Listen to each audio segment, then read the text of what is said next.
Sullivan, Secretary, congratulations on your confirmation. Thank you. And welcome to your first hearing. I wanted to touch on cyber security. I deal a lot with that on homeland security issues, and I think the State Department is going to be more and more involved in this area. As I see the espionage coming out of foreign adversary nation states, cyber warfare, and I think right now there are no rules of the road. There are really no treaties or other things agreed to by nation states. Would NATO apply in the event of a cyber attack? And so there are a lot of issues that are questions raised about cyber that I think the State Department, in my view, as cyber becomes a bigger and bigger issue, the State Department is going to have quite a role in this arena.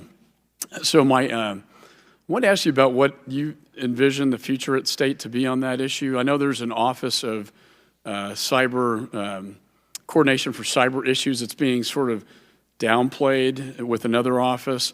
I want to thank Chairman Royce and Engel, ranking member, for introducing the Cyber Diplomacy Act of 2017, which would essentially codify into law an Office of Cyber Issues headed by an ambassador reporting directly to the Undersecretary for Political Affairs.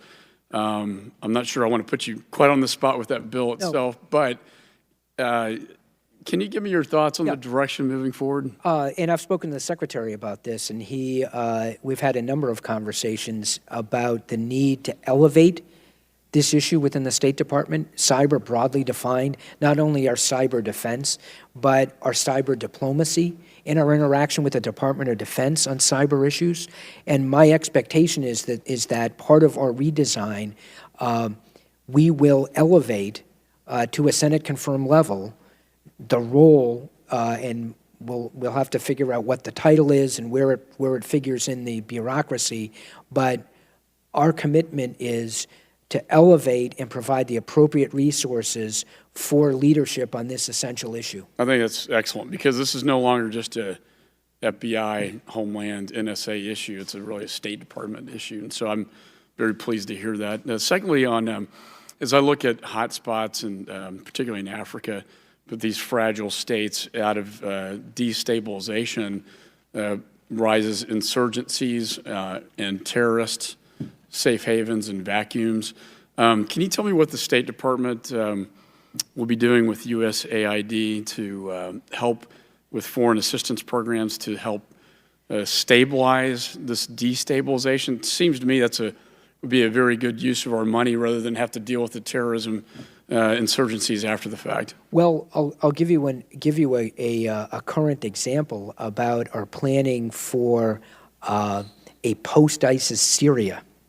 As we defeat ISIS in Raqqa, as we move further east in Syria, the State Department, USAID, the U.S. government, our allies and partners need to provide the basic services, water, food, hygiene, to get refugees back into their homes, to try to rehabilitate these communities.